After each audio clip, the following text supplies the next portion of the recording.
Hi friends, உங்க எல்லாருக்கும் என்னுடைய அன்பான வணக்கம். இது ஷர்மிளா பிராங்கோவின் ஆழ்மனதில் 1000 சக்திகள் நாவல் பகுதி 22. வாசிப்பது ஷர்மிளா பிராங்கோ. வாங்க ஃப்ரெண்ட்ஸ், தொடர்ந்து கதையை கேட்கலாம். பிறைசூடன் காவலர்களிடம் சிக்கிக் கொண்டதால் அவனை காப்பாற்ற வேண்டும் என்ற எண்ணம் அனைவர் மனதிலும் கொழுந்துவிட்டு எரிந்து கொண்டிருந்தது. அவனை மட்டுமல்லவே, சிந்துவையும் காப்பாற்ற வேண்டும் அல்லவா? இனி ஒருவர் தப்பி தவறி கூட எதிரிகளிடம் சிக்கிக் கொள்ளக்கூடாது என்று ஒவ்வொருவரும் மிகவும் கவனமாக ஒவ்வொரு அடியையும் எடுத்து வைத்து பாதுகாப்பான ஒரு இடத்தை அடைந்தனர். கோட்டையூர் மக்கள் மனதளவில் வேங்கை வேந்தனை எதிர்க்கவும் வெறுக்கவும் செய்தாலும் அவனுக்கு பயந்து அதை வெளிக்காட்டிக் கொள்வதில்லை. எதிர்த்தால் கை கால் தலை என்று ஏதாவது ஒன்றை வெட்டி விடுவான். தலை போனால் உயிர் போய்விடும். ஆனால் கை கால் இழந்தால் அவர்களுக்கு கொடிய மரணமாக தான் இருக்கும். பசியோடு இருக்கும் அவன் வளர்க்கும் வனவிலங்குகளுக்கு உயிரோடு இரையாக்குவான். அதற்கு பயந்தே ஒருவரும் அவனை எதிர்ப்பதில்லை. கோட்டையூரை விட்டு சென்று விடுவது என்றால் அதற்கும் அனுமதிப்பதில்லை. கோட்டையூர் மக்கள் கைத்தண்டுகளில் கோட்டையூர் என்று பச்சை குத்தி விடுவான் வேங்கை வேந்தன். அவர்கள் தப்பி வேறு ஊருக்கு சென்றாலும் இந்த பச்சை அவர்களை காட்டி கொடுத்து விடும். வேங்கை வேந்தனுக்கு பயந்தே அந்த ஊர் மக்கள் கோட்டையூர் மக்களை காட்டி கொடுத்து விடுவார்கள். அரசன் தான் இங்கு ஆட்சி நடத்துகிறான். ஆனால் அது அரசாங்கத்திற்கு தெரியாமல் பார்த்து கொள்வதில் தான் வேங்கை வேந்தனின் வெற்றி இருக்கிறது. இப்போதும் கோட்டையூருக்குள் அன்னை ஆதிபராசக்தியை தங்கள் பாதாள அறைகளில் ரகசியமாக வைத்து வழிபடும் மக்கள் பாதிக்கு மேல் இருக்கவே செய்கிறார்கள். அவர்களில் சிலர்தான் கோட்டையூருக்குள் நுழைந்த தாத்தாவையும் மற்றவர்களையும் மிகவும் பாதுகாப்பாக தங்கள் பாதாள அறையில் கொண்டு வந்து சேர்த்திருந்தனர். பிறைசூடனை பிரிந்த துக்கத்தை ஏனோ சயூரியால் தாங்கிக் கொள்ள முடியவில்லை. வழியும் கண்ணீரை துளைக்க கண்ணாடியை கழற்றியவளின் முன்னால் சோகமாக நிற்கும் அருவங்கள், அழாத சயூரி, நாங்க உனக்கு உதவி செய்யறோம் என்று கூறின. சரி, எனக்கு அரண்மனைக்குள்ள போறதுக்கான ரகசிய பாதையை காட்டுங்க என்றாள். அவள் அருவங்களோடு பேசுவதை கண்டு அனைவரும் அமைதியாக அவள் என்ன பேசுகிறாள் என்று கவனித்தனர். அருவங்கள் ஒன்றோடொன்று பார்த்து கொள்ள, என்னாச்சு என்று கேட்டாள். ரகசிய பாதையை காட்டுறோம், ஆனா அதுல ஒரு சின்ன சிக்கல் இருக்கு. என்ன சிக்கல்? அந்த அரண்மனைக்குள்ள ஒரு கொடூரமான பேய் இருக்கு. பேயா? ஆமா, அது யாரையும் அரண்மனைக்குள்ள நுழைய விடாது. எங்களை கூட விடுறது இல்லைன்னா பாத்துக்கோயே. அப்புறம் எப்படி அரண்மனைக்குள்ள போறது? ரகசிய வழியை மட்டும்தான் எங்களால காட்ட முடியும். மத்தத நீதான் பாத்துக்கணும். சரி, ரகசிய வழியை மட்டும் எனக்கு காட்டுங்க, மத்தத நான் பாத்துக்கிறேன். இப்பவே போலாமா? நீ தயாரா இருக்கியா? அருவங்களில் ஒன்று கேட்டது.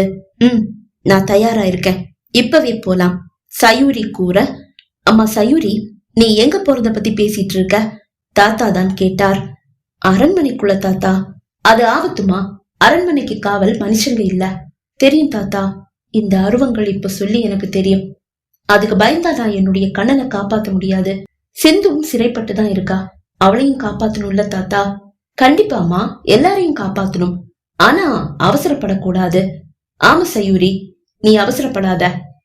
நீ அந்த வேங்கை வேந்தன் கையில சிக்கிற வரைக்கும் மட்டும்தான் அண்ணன் உட்பட எங்க எல்லாருக்குமே பாதுகாப்பு.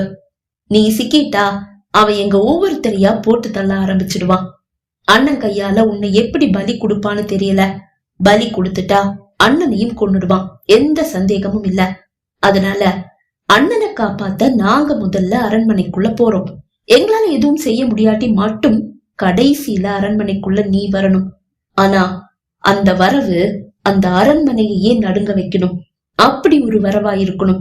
எங்களுக்கு இல்லாத ஏதோ ஒரு பெரிய சக்தி உனக்கும் அண்ணனுக்கும், உன்னுடைய சாயல்ல இருக்க இந்த சயூரிக்கும், அண்ணன் சாயல்ல இருக்கிற இவருக்கும் இருக்கு. அதனால நீங்க நினைச்சா எதையும் செய்ய முடியும். எங்க மனபலத்தாலேயே ஏதேதோ செய்ய முடியும்னு தாத்தாவும் நீங்க எல்லாரும் சொல்லும் போது, அதீத சக்திகள் இருக்கிற உங்களால எதையுமே செய்ய முடியும். அத நான் நம்புறேன். அதனால நாங்க முதல்ல போறோம். எங்களால எதுவும் பண்ண முடியாட்டி மட்டும் கடைசியா நீ உள்ள வந்தா போதும். நீ சொல்றது புரியுது மகிழன். ஆனா மகிழன், இன்னைக்கு வரைக்கும் என்னுடைய பவர் என்னன்னு எனக்கு தெரியாது. ஆமா, அது உனக்கு தெரியாதுதான். ஆனா நாங்க எல்லாரும் அந்த வேங்கை வேந்தன் கிட்ட சிக்கிக்கிட்டு உயிருக்கு தத்தளிக்கும் போது கண்டிப்பா உன்னுடைய பவர் உனக்கு தெரிய வரும். சிறிது குறும்பாக தான் மகிழன் கூறினான். ஆனால் அதுதானே உண்மை. ஆபத்து நம்மை நெருங்கும் போது அல்லவா நம் பலம் நம்மையும் அறியாமல் வெளிப்படுகிறது. அது போன்ற ஒரு அதிசயத்தை தான் சயூரியிடமும் அனைவரும் எதிர்பார்க்கிறார்கள். மகிழன் கூறியது உண்மைதான் என்று சயூரிக்கும் தோன்றியது. சரி, நீங்க முதல்ல அரண்மனைக்குள்ள போங்க. உங்களால எதுவும் முடியலன்னா நான் வரேன். சயூரி கூறும்போது அவளது வார்த்தைகளில் ஒரு உறுதி தெரிந்தது. அருவங்கள் வழிகாட்ட ஒருவர் பின் ஒருவராக அரண்மனை ரகசிய பாதையை நோக்கி பயணமாயினர். இதே நேரம் வேங்கை வேந்தனின் முன்னால் நிறுத்தப்பட்ட பிறைசூடனின் விழிகள் சிந்துவை தான் தேடியது. அவன் நிறுத்தப்பட்டிருக்கும் அந்த இடத்தில் தான் தூக்கு மேடை அமைத்து சிந்து நிறுத்தப்பட்டிருந்தாள். அதில் அவனுக்கு எந்த ஐயமும் இல்லை. ஆனால் இப்போது அவள் எங்கே? அவள் உயிருடன் தான் இருக்கிறாளா, இல்லை இந்த கயவர்கள் அவள் உயிரை குடித்து விட்டனரா? அப்போதுதான் அந்தரத்தில் தொங்கும் அந்த பெரிய கூண்டு பிறைசூடனின் கண்ணில் சிக்கியது. அதுவும் கீழே பளபளவென மின்னும் கண்ணாடி போன்ற தரையில் தான் அந்த கூண்டின் பிம்பம் தெரிகிறது. அதில் சிறைப்பட்டு கிடக்கும் அந்த பெண் கண்டிப்பாக அது சிந்துவாக தான் இருக்க வேண்டும். அண்ணாந்து பார்த்து சிந்துவையும் சிக்கலில் விட்டுவிடக் கூடாது என்று நினைத்த பிறைசூடன் தான் எதுவும் அறியவில்லை என்பது போல் அரசன் முன் நின்றான். அவன் விழிகளில் ஒரு அலட்சியம். மேலே அந்தரத்தில் தொங்கும் சிந்துவின் வாயும் கையும் கட்டப்பட்டிருந்தது. அவள் பிறைசூடனை பார்த்து விட்டாள். ஆனால் தான் மேலே சிக்கிக் கொண்டிருப்பதை அவனுக்கு உணர்த்த அவளுக்கு எந்த வழியும் இல்லை. ஏதாவது சத்தம் எழுப்பி தான் இங்கு இருப்பதை பிறைசூடனுக்கு அறிவித்தால் அது பிறைசூடனின் உயிருக்கும் தன் உயிருக்கும் ஆபத்து என்பதால் அவள் அமைதியாகவே இருந்தாள். யார்டா நீ? கோபமாக வேங்கை வேந்தன் கேட்டான். நான் யாருன்னு தெரியாமலா என்னை இப்படி கைதி மாதிரி விலங்க மாட்டி இழுத்துட்டு வர உன்னுடைய காவலர்கள் கிட்ட சொன்ன? திமிராக கேட்டான் பிறைசூடன். ரொம்ப திமிரா பேசுறடா நீ. அது என் ரத்தத்திலேயே ஊறி போச்சு. மரியாதைக்குரியவங்களுக்கு மட்டும்தான் மரியாதை கொடுப்பேன். உன்ன மாதிரி அர்ப்பனுங்களுக்கு மரியாதை கொடுத்து நான் பழகுனதில்ல. யார பார்த்துதான் அர்ப்பன்னு சொன்ன? உன்னை பார்த்துதான்டா சொல்றேன். அரசன்னா மக்களை பாதுகாக்கணும். ஆனா இங்க இருக்கிற மக்களுடைய விழிகள்ல பயம் மட்டும்தான் தெரியுது. உன்னை பார்த்து அவங்க பயந்து நடுங்குறாங்கன்னா நீ அரசனா இருக்க தகுதியே இல்லாதவன்டா. என்னையா டா போட்டு கூப்பிடுற? ஆமாடா, உன்னை தாண்டா டா போட்டு கூப்பிடுறேன். நான் நினைச்சா உன்னுடைய தலையை இப்பவே கொய் தெரிய முடியும், தெரியுமா? நீ நினைச்சாதான் முடியும், ஆனா நீ நினைக்க மாட்டியே. ஓ, அந்த திமிர்ல பேசிட்டு இருக்கியா? அந்த திமிர் மட்டும் இல்லடா, உன்னை மதிக்க எனக்கு கொஞ்சமும் விருப்பம் இல்ல. ஓ அப்படி? சரி, உன்கிட்ட பேச வேண்டிய சரியான ஆள் நான் இல்ல. அவங்க வந்து உன்கிட்ட பேசுவாங்க. அப்பதான் நீ இருக்க வேண்டிய இடம் எதுன்னு உனக்கு புரியும். இவனுடைய விலங்க அவுத்து இவனை சுதந்திரமா விடுங்க. இவன் இந்த அரண்மனையில எங்க போனாலும் யாரும் என்னன்னு கேட்க வேண்டாம், அவனை தடுக்கவும் வேண்டாம். இவன் நம்ம எதிரி கிடையாது, நம்மள ஒருத்தன், நம்ம ரத்தம். அது இவனுக்கு கூடிய சீக்கிரமே தெரிய வரும். தெரியும் போது இவன் நம்மள ஒருத்தனா மாறிடுவான். ஏதோ பொருள்பட வேங்கை வேந்தன் பேசுகிறான் என்பது பிறைசூடனுக்கு புரியாமல் இல்லை. அது என்னவென்று யோசித்து பார்த்தான். அவனுக்கு விடை கிடைக்கவில்லை. இப்போது அவன் மனதில் சிந்துவை எப்படி காப்பாற்றுவது என்ற எண்ணங்கள் தான் ஓடிக்கொண்டிருந்தது.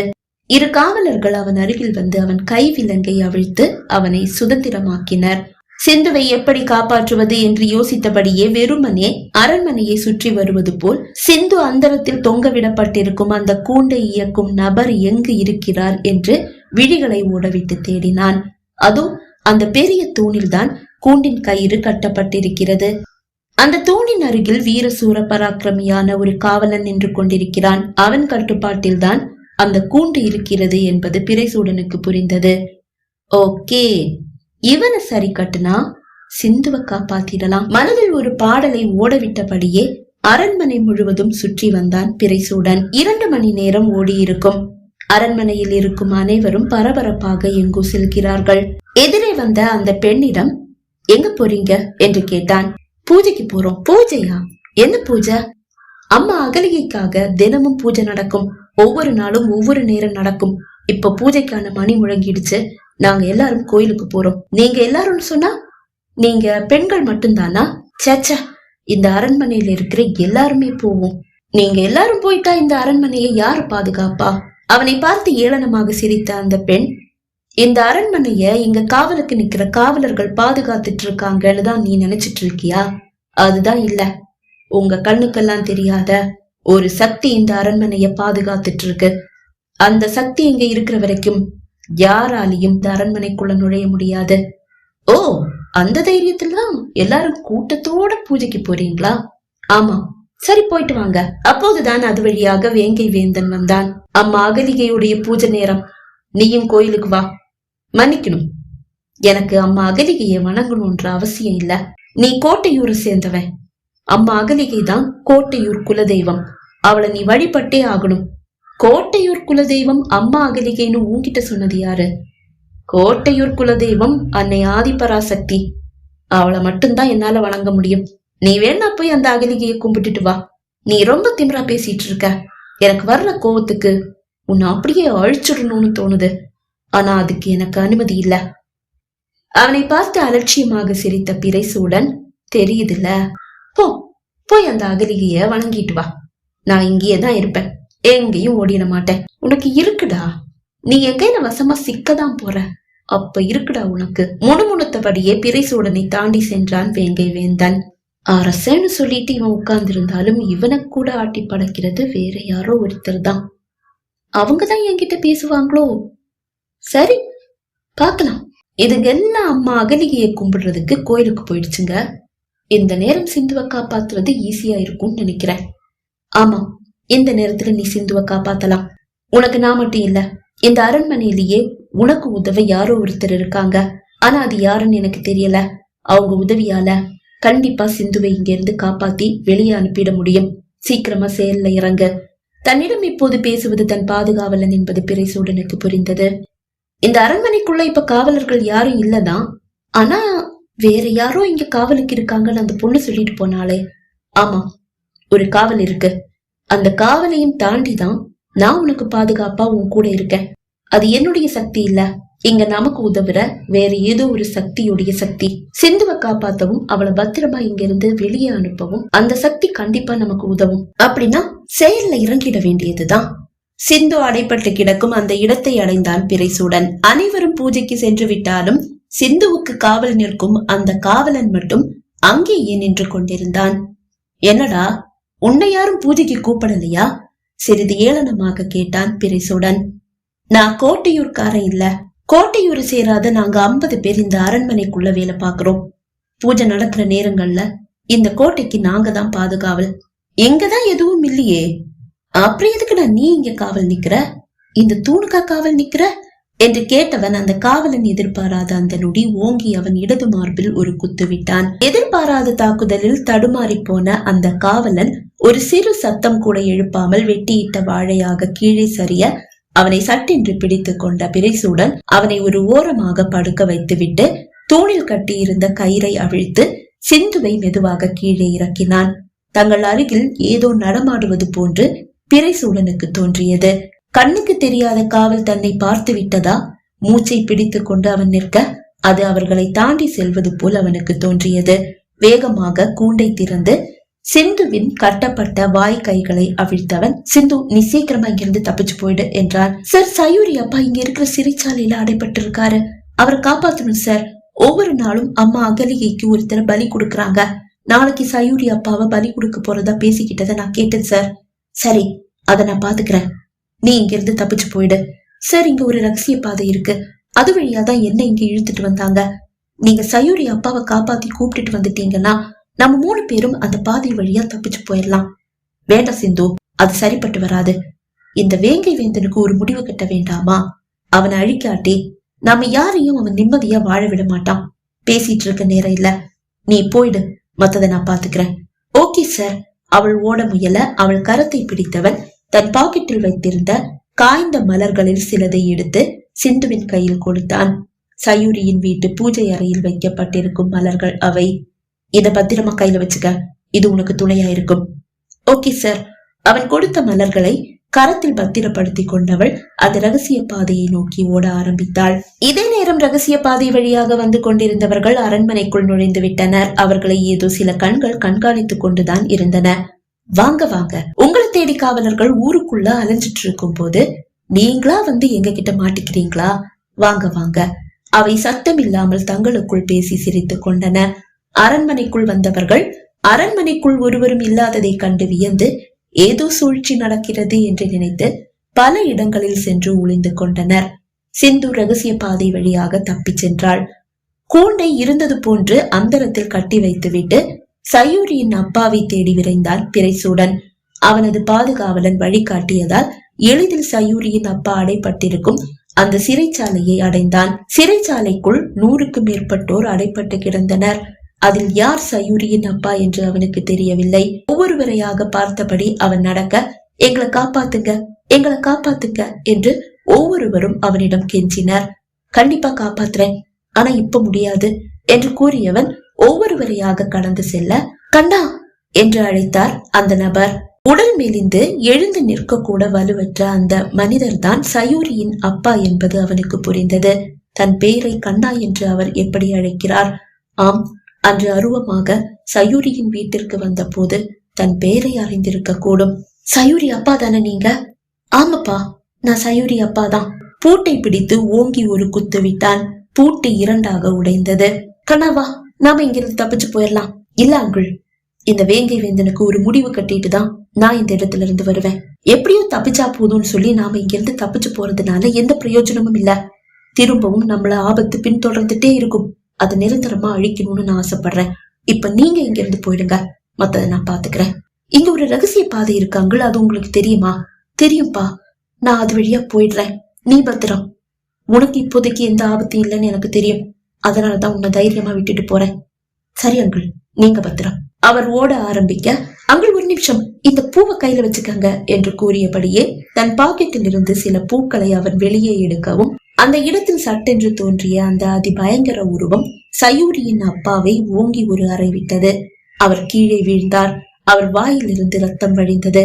அவரை அப்படியே அந்த உருவம் இழுத்து சென்றது. ஐயோ, தப்பு பண்ணிட்டேனே. நம்ம பக்கத்துல இருந்த வரைக்கும் மட்டும்தான் அவர் அந்த உருவத்துடைய கண்ணுக்கு தெரியாம இருந்திருக்காரு. நம்மளை விட்டு கொஞ்சம் தூரம் போனதும் அந்த உருவத்துடைய கண்ணுல அவர் சிக்கிட்டாரு. இந்த பூவை நான் முன்னாடியே அவர் கையில கொடுத்திருக்கணும். பிறைசூடன் தன்னையே நொந்து கொள்ள, இப்ப அதை பத்தி எல்லாம் யோசிக்க நேரம் இல்ல. நாம அடுத்த வேலையை பார்க்கலாம். இங்க நடக்கிற அந்த பூஜை எவ்வளவு நேரம் நடக்கும்னு தெரியலையே. எனக்கும் தெரியல. நாம சீக்கிரமா நம்ம இருந்த இடத்துக்கு போயிடலாம். பாதுகாவலனின் குரலுக்கு கட்டுப்பட்டான் பிறைசூடன். பிறைசூடன் சிறைச்சாலையை விட்டு வெளியே வரவும் பூஜை முடிந்து ஒவ்வொருவராக வர ஆரம்பித்திருந்தனர். அதோ விரைந்து வருகிறான் வேங்கை வேந்தன். அவன் முகத்தில் கலவரம், கோபம். கூண்டுக்குள்ள அடைச்சு வச்சிருந்த பொண்ணு தப்பிச்சுட்டா. நாளைக்கு பலி கொடுக்க முடிவு செஞ்சு வச்சிருந்தா.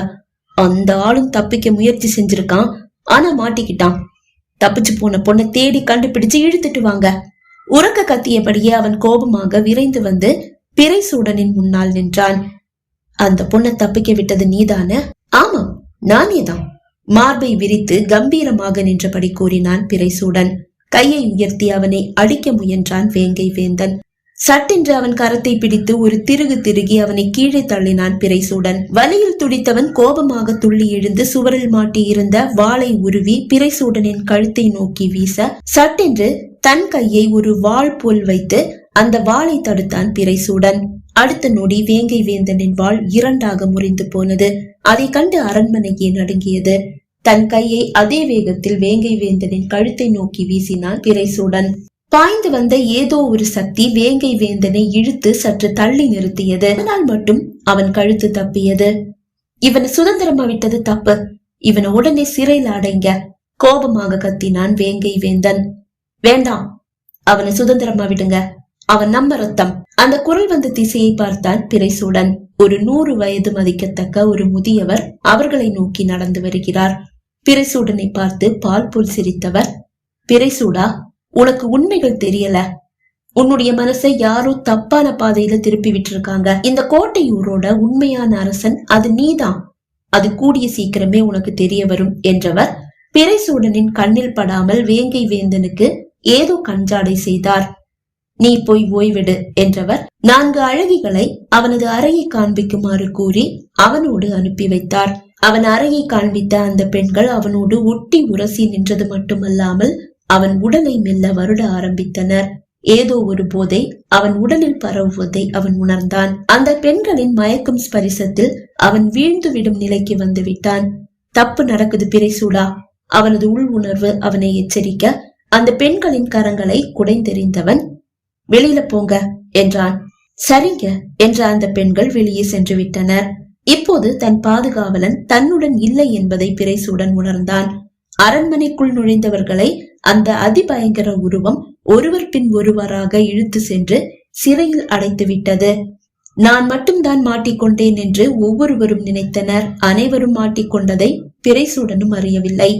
கோட்டையூர் பிறைசூடன் அந்த உருவத்தின் சிறையில் சிக்கியதால் பாதுகாவலன் சக்தியை இழந்து சிறைப்பட்ட பிறைசூடனோடு வந்து இணைந்து விட்டான். ஏதோ ஒரு மாய வலைக்குள் சிக்கிக் கொண்டது போல் உணர்ந்த பிறைசூடன் தன் மனபலத்தை தன்னால் முடிந்த அளவு வெளியே கொண்டு வர முயன்று கொண்டிருந்தான். ஆனால் அவனால் முடியவில்லை. அவனை யாரோ கட்டுப்படுத்தி வைத்திருப்பது போல் அவனுக்கு தோன்றியது. அந்த படுக்கையில் அப்படியே வீழ்ந்தவன் உறங்கி போனான். எப்போதோ விழிப்பு வர, ஆபத்து, எந்திரிச்சு செயல்படு பிறைசூடா. மெல்லிய குரலில் அவனை யாரோ எச்சரிக்கிறார்கள். அந்த குரல் அவன் செவியில் ஒலிக்கிறது. படுக்கையில் இருந்து மெல்ல எழுந்தவன் அந்த அறையில் இருந்து வெளியே வர முயற்சித்தான். ஆனால் அவனை பின்னால் இருந்து யாரோ இழுப்பது போல் இருந்தது. தன் முழு பலத்தையும் ஒன்றாக திரட்டி மிகவும் சிரமப்பட்டு அந்த அறையிலிருந்து வெளியே வந்தான் பிறைசூடன். இப்போது அவன் ஏதோ ஒரு பிடியிலிருந்து மீண்டு வந்தது போல் உணர்ந்தான். அரண்மனையில் ஒருவரும் இல்லை. பூஜை வேளை என்பது அவனுக்கு புரிந்தது. இன்னைக்கு சயூரி அப்பாவை பலி கொடுக்க போறதா சிந்து சொன்னாளே. அவனது கால்கள் அம்மா அகலிகையின் கோயிலை நோக்கி ஓடியது. கோயிலை அவன் அடைந்து விட்டான். அவன் உள்ளே வரும்போது சயூரியின் அப்பாவை பலி கொடுக்க வேங்கை வேந்தன் வாளை உயர்த்தி நிற்கிறான். இரு கைகளும் கால்களும் கட்டப்பட்ட அவர் தலையை பலிபீடத்தில் வைத்து அழுத்துகிறான் அந்த காவலன். உயர்த்திய வாளோடு நிற்கும் வேங்கை வேந்தனின் இதழ்களில் கொடூர சிரிப்பு. பாய்ந்து வந்த பிறைசூடன் வேங்கை வேந்தன் கையில் இருந்த வாளை பறித்து அங்கு எரிந்து கொண்டிருந்த விளக்குகளையும் பூஜை பொருட்களையும் சிதறடித்தான். டேய், என்ன காரியம்டா செஞ்சுட்ட? அம்மா கோபத்துக்கு எங்களை ஆளாக்க பாக்குறியா? கோபமாக கத்தினான் வேங்கை வேந்தன். அந்த முதியவரின் கண்களிலும் கோபம். கண்ணா, என்ன காரியம் செஞ்சுட்ட கண்ணா? மென்மையான அழகான அந்த குரல் பிறைசூடனை ஏதோ செய்தது. ஆம், அந்த குரல், அது அவனது அம்மாவின் குரல். குரல் வந்த திசையை நோக்கி அவன் விழிகள் பாய்ந்தது. அதோ அவனது அம்மா ஒரு அரசி போன்று உடை அணிந்து அந்த சிம்மாசனத்தில் அமர்ந்திருக்கிறார். அம்மா, நீங்களா என்று கேட்கும் போது அவனது விழிகள் நிறைந்து வழிந்தது. தாய் பாசத்திற்காக எத்தனை நாள் ஏங்கி இருப்பான். அதோ அந்த தாய் அவன் கண்முன் ஓடி வந்து அவர் பாதத்தில் வீழ்ந்தான் பிறைசூடன். பகுதி 22 நிறைவடைந்தது. பகுதி 23 உங்களை சந்திக்கும் வரை விடை பெறுகிறேன். நன்றி, வணக்கம்.